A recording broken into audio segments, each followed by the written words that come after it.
안녕하세요. 마케팅이나 비즈니스 쪽으로 취업을 준비하고 계신다면 이 단어 CDP 아마 한 번쯤은 들어보셨을 텐데요. 커스터머 데이터 플랫폼. 오늘 이 CDP가 도대체 뭔지, 왜 이렇게 다들 중요하다고 하는 건지 한번 제대로 파헤쳐 보겠습니다. 자, 한번 상상해 보세요. 여러분이 자주 가는 동네 카페가 있다고 쳐요. 문을 딱 열고 들어가는데 사장님이 어서 오세요. 늘 드시던 아이스 아메리카노 맞죠? 근데 오늘 좀 쌀쌀한데 혹시 따뜻한 라떼는 어떠세요? 이렇게 딱 알아봐 주는 거예요. 기분 좋지 않나요? 바로 이겁니다. 방금 그 단골 카페 사장님 같은 완벽한 서비스를 한두 명이 아니라 수백만, 아니 수천만 명의 온라인 고객한테 그것도 전부 자동으로 해줄 수 있다면? 와, 이건 정말 게임 체인저겠죠. 바로 그 엄청난 일을 가능하게 해주는 기술이 오늘 우리가 이야기할 CDP입니다. 자, 그럼 이 CDP라는 게 정확히 뭘까요? 좀 딱딱하게 들릴 수 있지만 공식적인 정의부터 한번 짚고 넘어가 볼게요. 그러니까 쉽게 말해서요. CDP는 기업의 디지털 두뇌 같은 거예요. 고객이 웹사이트에 들어오던 앱을 쓰던 매장에서 물건을 사던 그 모든 행동 데이터를 하나도 빠짐없이 싹 다 모아서 이 고객은 이런 사람이구나 하고 딱 정리된 프로필 하나를 만들어주는 거죠. 그리고 이걸 마케팅이나 영업팀이 바로바로 쓸 수 있게 해주는 시스템. 이게 바로 CDP입니다. 근데 잠깐만요. 이런 게 왜 필요해졌을까요? CDP가 등장하기 전에는 도대체 뭐가 문제였길래 기업들이 이렇게 열광하는 걸까요? 그걸 이해하려면 CDP가 해결하려고 했던 아주 고질적인 문제를 알아야 합니다.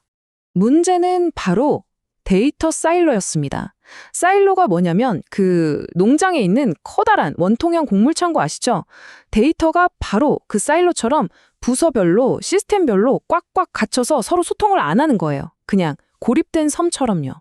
예를 들어 볼게요. 웹사이트 팀은 고객이 오프라인 매장에서 뭘 샀는지 몰라요. 고객센터에서는 이 고객이 어제 앱에서 뭘 한참 들여다봤는지 알 수가 없어요. 다 따로 노는 거죠. 이러니까 고객을 온전하게 이해하는 게 불가능에 가까웠던 겁니다. 완전 조각난 그림만 보고 있었던 거죠. 물론 그 전에도 비슷한 툴들이 있었어요. 영업팀이 쓰는 CRM이라던가 광고팀이 쓰는 DMP 같은 것들요. 근데 얘네들은 다 자기 분야 데이터만 봤어요. CRM은 온라인 행동 데이터를 모르고 DMP는 고객이 누군지 정확히 모르는 익명 데이터만 다뤘죠. 다들 퍼즐의 한 조각씩만 들고 있었던 셈입니다. 그래서 2013년에 데이비드 레브라는 사람이 이거 안 되겠다. 다 합쳐서 볼 수 있는 게 필요하다 하면서 CDP라는 개념을 처음 이야기하게 된 거예요. 자, 그럼 CDP는 대체 어떻게 이 데이터 사일로라는 높은 벽을 부수는 걸까요? 여기에는 CDP를 CDP답게 만드는 세 가지 아주 중요한 핵심 기술이 숨어 있습니다. 이건 면접에서도 물어볼 수 있으니 잘 들어두세요. 첫 번째는 아이디 통합 기술입니다. 이게 진짜 핵심인데요. 생각해보세요. 여러분은 집에서는 노트북으로 쇼핑몰 보고, 출근길에는 스마트폰 앱으로 보고, 가끔 이메일 광고도 클릭하잖아요. 기기도 다르고 로그인 상태도 다를 수 있죠. CDP는 이 흩어진 조각들을 딱 모아서 이거 전부 같은 사람이네 하고 하나로 합쳐주는 거예요. 말 그대로 디지털 탐정 같은 역할을 하는 거죠. 두 번째는 실시간 데이터 처리 능력입니다. 실시간. 이게 정말 중요해요. 예전에는 데이터를 모아서 분석하려면 하루, 이틀 이렇게 걸렸거든요. 근데 CDP는 고객이 지금 막 장바구니에 물건을 담았다가 빼는 그 순간, 바로 그 순간을 포착해서 반응할 수 있게 해주는 거예요. 속도가 생명인 거죠. 그리고 마지막 세 번째, 데이터 활성화입니다. 데이터를 잘 모으고 합치는 것도 중요하지만 이걸 써먹어야 의미가 있잖아요. 활성화는 바로 이 잘 정리된 데이터를 광고 플랫폼이든 이메일이든 푸시 알림이든 필요한 곳에 착착 보내주는 역할을 합니다. 한마디로 구슬을 꿰어서 보배로 만드는 마지막 단계라고 할 수 있죠. 자, 그런데 여기서 또 하나 알아야 할 게 있어요. 모든 CDP가 다 똑같지는 않다는 사실입니다. 요즘 시장에 아주 큰 변화의 바람이 불고 있거든요. 이건 우리가 잘 아는 레고 블록을 생각하면 아주 쉽게 이해할 수 있습니다. 자, 보세요. 예전의 CDP는 패키지형이라고 해서 마치 설명서대로 딱 조립되어 있는 완성품 레고 있죠. 그냥 사서 쓰기만 하면 되는 그런 제품이었어요. 반면에 요즘 대세는 컴포저블 CDP인데요. 이건 레고 블록이 종류별로 쫙 담겨있는 커다란 통 같은 거예요. 내가 원하는 대로, 내 마음대로 자유롭게 조립해서 쓸 수 있는 방식이죠. 가장 큰 차이가 뭐냐면요. 데이터 저장 방식이에요.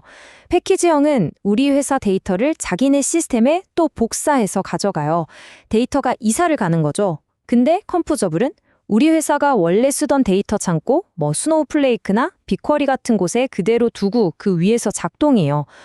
데이터를 복사할 필요가 없으니까 훨씬 빠르고 돈도 덜 들고 유연성은 말할 것도 없죠. 그리고 이 그래퍼를 보시면 왜 이게 대세인지 확실히 알 수 있습니다. 컴포저블 CDP 시장이 다른 것들보다 거의 6배, 6배나 빨리 크고 있대요.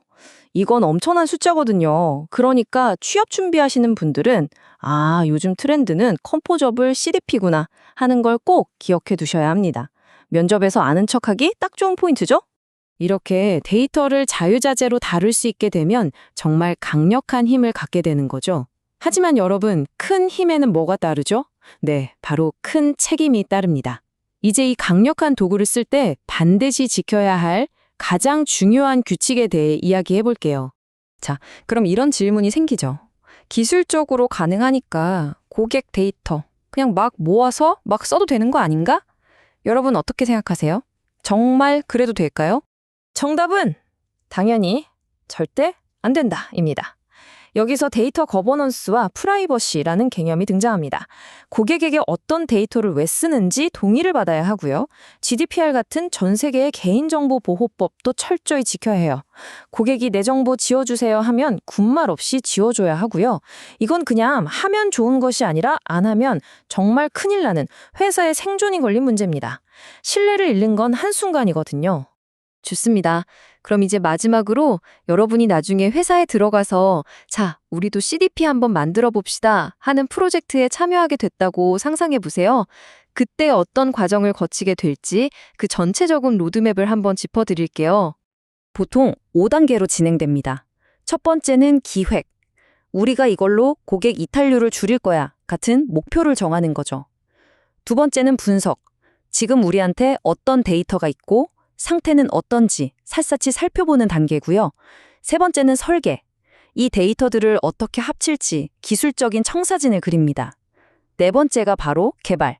실제로 코딩하고 시스템을 만드는 거죠. 근데 여기서 끝이 아니에요. 마지막 다섯 번째, 운영 단계가 있습니다.